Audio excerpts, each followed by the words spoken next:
What's up, guys? It's Alex from Alex Drifts here. We're gonna be getting at you with a new video today. We're gonna be building my car. We're all gonna do it in one single night. That's right, everyone. One single night. Now, don't forget to like and subscribe down below.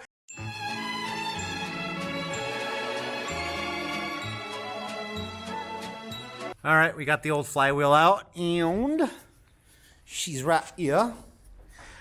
So this is now for sale. So if anyone wants a slightly used 1,000-mile, I think it's about 1,100 miles exactly, RXT clutch and flywheel with a lightweight aluminum flywheel. So today we got back our transmission, not the one that I want, but we got the transmission that I'm just gonna have to use. It's not the one that we need, but it's the one we deserve. So this is a 2019 gearbox I got from Texas, and a little bit of an update on the whole transmission failure thing. If you see this is a counterbalance weight for the shifter, so it's connected to a shifter. Something that I didn't realize, because this is my first Mustang, that they have these. Do you want to know what mine's missing? That's right, everyone. I didn't have one of these from the factory. So I called Calimer about this, and they pretty much assured me that's probably most of the reason why I broke the shifter forks.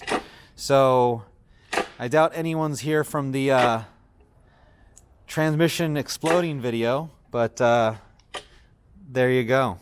So my transmission didn't have this. It will now, because Calimer is building me a billet one that doesn't, I don't know, fall off. I don't know. Anyways, so that's it. It's out of a burned, I don't know if you can see it, but it's out of a Mustang that was on fire, which is because it's such a hot car. Hot and sexy. 3 hours later. So it is now 9:30 p.m. on Thursday night. We have the transmission in, and I have the OS Geekin inside. It's built, which was awesome that the tolerances were identical after I replaced the center bit. Here's the old Torsen, which has a ton of play inside of it now. Wasn't meant to handle 1,000 horsepower. The OS Geiken's way better, or Geekin, or whatever they call it, but you can see right there, it's nice. We have our new top hats installed. I went to a drifting event, and the factory ones shattered, and this bit is just basically held in by this little, it's rubber. I don't know how to explain this, but that's just a captive nut, and it busts out, and so I'm putting this on so in case I hit a big bump while racing, it doesn't shatter again. I found out tech is on Friday, and so I have to be there before 12 o'clock on Friday. Well, I don't have to be, but it's good to be prepared. I got my used transmission in, my clutch is in. I don't know if you can see, you probably can't. The bracket for my seat never showed up, so I have to make that. My Hans device showed up just in enough time. Nothing like last minute for everything. So what I'm doing right now is I did the long wheel studs in the back. I have them already installed in the front. I still have to fit my tires and rims. I just haven't done that yet. I have to put my upgraded top hats in the front as well. I did the polyurethane bushings. These are from BMR. This is basically, the factory ones are already destroyed, even though the car only has 4,000 miles, so the factory ones are already obliterated. This should be going back in momentarily. I'm just about done, just putting the other axle or other knuckle in. Then I have the alignment I have to do to it, so I'm gonna have to do an alignment on the ground, and then I'll take it to a machine tomorrow just to confirm my numbers. I've got a bubble gauge and a few tools around the shop. Get the spacing for the offset for the wheels set up. So I'll have to put the turbo back on. The turbo's still not on, and that only takes a few minutes. I've done it so many times now that I'm kind of getting a pro. The harness bar still has to be put in, and the brake lines. and brake fluid flush. Many hours later. So we're currently at 4:30 a.m. Rear end's on. I'm trying to do camber adjustment in the front right now. Seat bracket still needs to be done. Rear end's done. That's all adjusted correctly. Transmission's working. Car starts and runs. Did the oil change and all the fluids, transmission fluid, coolant, all that good stuff. Brake fluid, clutch fluid. Right now we're just we got our new Falcon Zenith installed in the car with my track rims, and now all that's left is just getting this camber setting correct. Problem with my car is there's two cambers. There's a slot bolt back here, which you just have to, yep.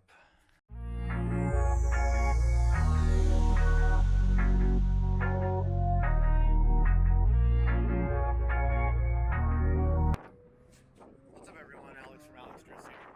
So I'm here in Las Vegas, Nevada, Speedway for the Optima Ultimate Street Car Challenge. See right there. So we made it. I got everything done. Had some problems. We didn't get everything that I wanted on the car, and I had no time to actually drive it, so I actually couldn't get used to it. I just had my first session, and it's definitely at the bottom of the list right now. So I did a 59-second for the small course, and I'm gonna go out for the second session. Hopefully do a little better. I'm getting used to the new setup. This has been one of the most trying and stressful weekends I've had in years. It took us 9 hours to get to Vegas. We were stuck in traffic for 4 hours, I believe. We were stuck in traffic. We went 5 miles an hour for 4 hours. And then finally we got here at around midnight. I missed tech on Friday. Showed up late. We went to the wrong area, so we went to the drag race area because Las Vegas Speedway is huge. Waited there for an hour, found out we were in the wrong area. Came over here, and then quickly ran in, teched everything. One of the things I couldn't get in before the last minute was the seat rail, because it never got sent, so I was trying to make my own, but I was running out of time. And honestly, if I would have tried to finish that seat rail, I wouldn't have gotten here till like 5 a.m. and I wouldn't have gotten any sleep, so it's kind of good that I gave up on that. So what I ended up doing is I was originally registered for the expert class, but which requires a bucket seat and 6-point harness. So I bumped myself down to intermediate, which allows you to still run a lap belt, which is not the best for keeping yourself in the car, but I had no option. As long as I can get throughout the whole weekend and be able to drive my car on Monday, I'll be happy.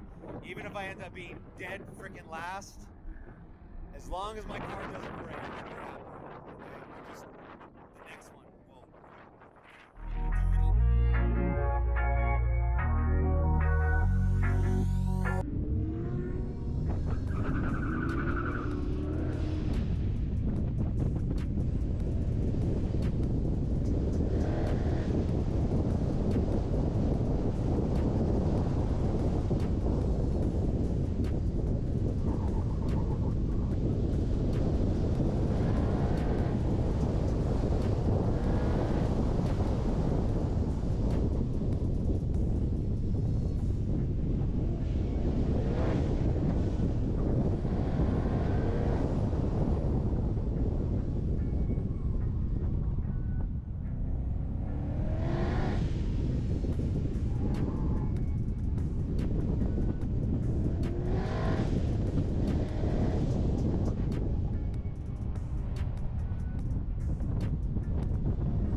What's up, everyone? A little bit of a gap here. So what ended up happening is I retired for day 2, which is Sunday.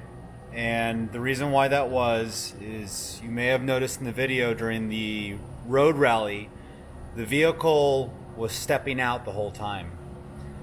What I ended up concluding is when I did the rear end the other night is, I'm not sure if you can see it, but these bolts right here, the holes they go through, they're this big. I'll show the picture right there in front of you. And then the actual bolt itself is about that big. So I tried measuring it and I was so late. It was very stupid of me to do everything last minute, but I was kind of stuck doing it that way, but very foolish. I measured the diff from left to right to make sure it was in the center left to right. What I did not do was measure it this way. So essentially my whole vehicle, the whole rear end, is pointed that way. And I literally just now got on the hoist and measured it. And it is right. So measuring from a flat spot here and then a flat spot here, which is the chassis rail, we have 80 centimeters. Sorry if you're used to metric, but I'm used to millimeters. So 800 millimeters here, 700 millimeters, 750 millimeters. So what means exactly what I thought. It means my rear end is pointed to the right.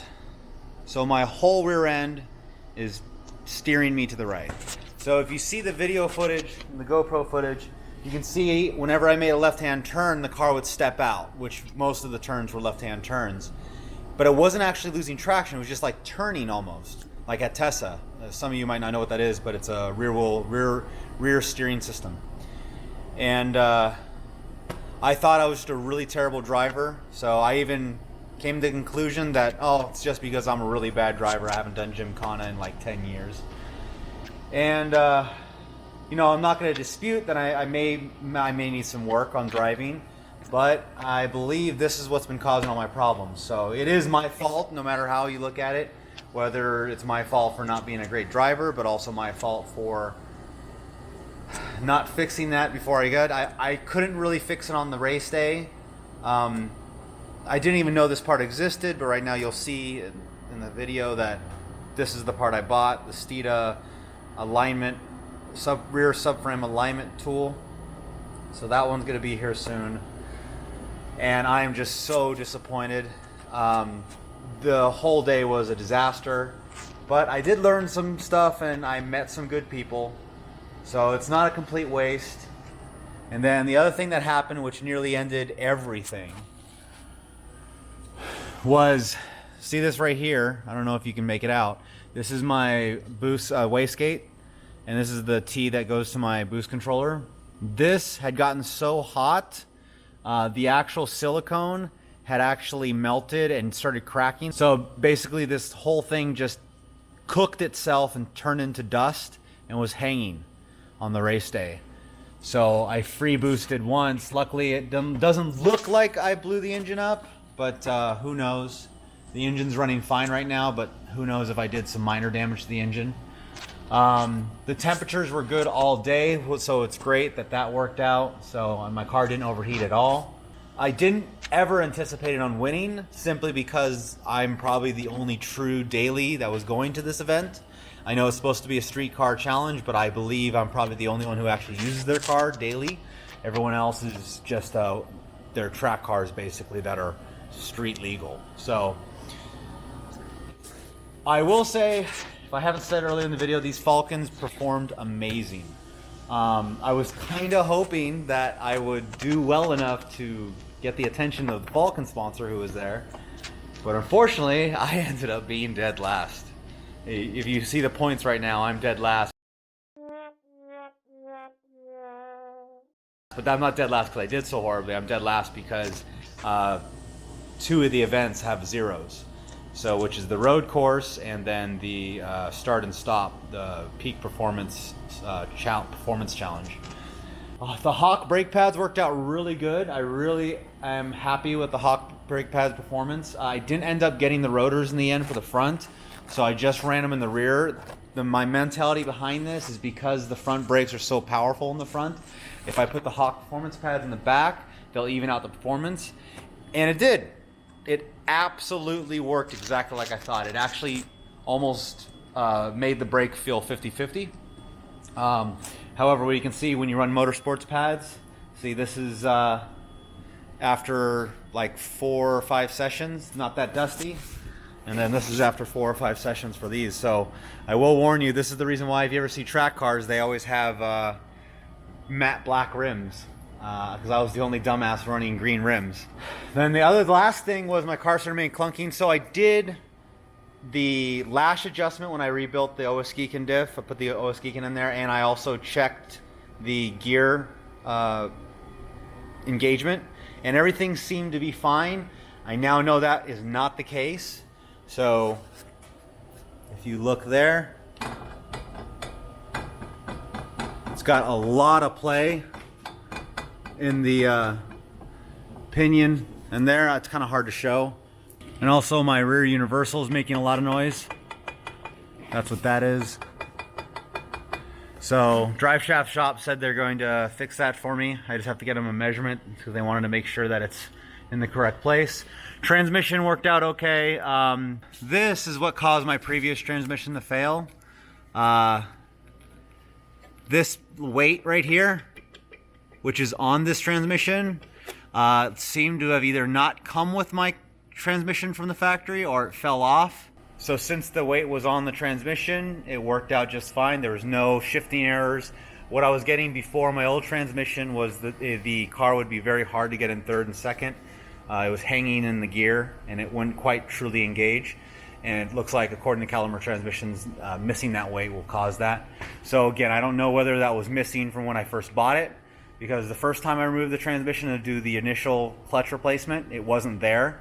And I'm not familiar with these transmissions, so it wouldn't have ever raised a red flag. I just thought maybe it was a Ford thing, or I'm not too sure. So my fault for not noticing that. But again, I will say again, I'm super happy on the Falcon tires. I will probably end up running Falcon tires now for my street tires from now on, because I was really stoked on how they turned out. And no, I'm not sponsored by them. I'm just saying that I'm pretty stoked on their performance. And then the Hawk brake pads were awesome. Even with the dust, I'm still probably going to throw them all on there. And those are awesome. Shout out to Hawk for sending me those. And I have still a few more compounds. I tried the DTC 60s in the back. They recommended DTC 30s. So we'll try that out once I get the diff. So what I've learned from all of this is be more prepared. I had initially planned on having a whole day contributed to testing the car, but that never ended up happening. The car got finished literally the day before I had to leave, and I didn't even get my seat in, which was an issue as well, because the premium seats are like a flat bucket seat. So I'm all over the place, and I use my knee essentially to stabilize myself, which is not great for racing.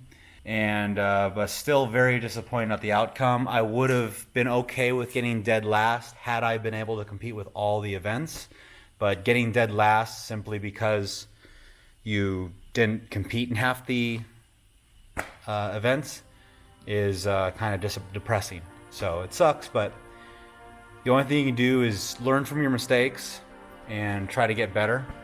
So that's what I would do now. So anyways, that's the video, guys. Sorry this ends on a really somber tone, but it is what it is. So all we can do is move on and get better in the next one. So next one is drifting. So the good news about that is drifting will always end up being happy unless I blow something up. Epic foreshadowing, who knows? But that's us. So we'll see you in the next one. Thanks, everyone.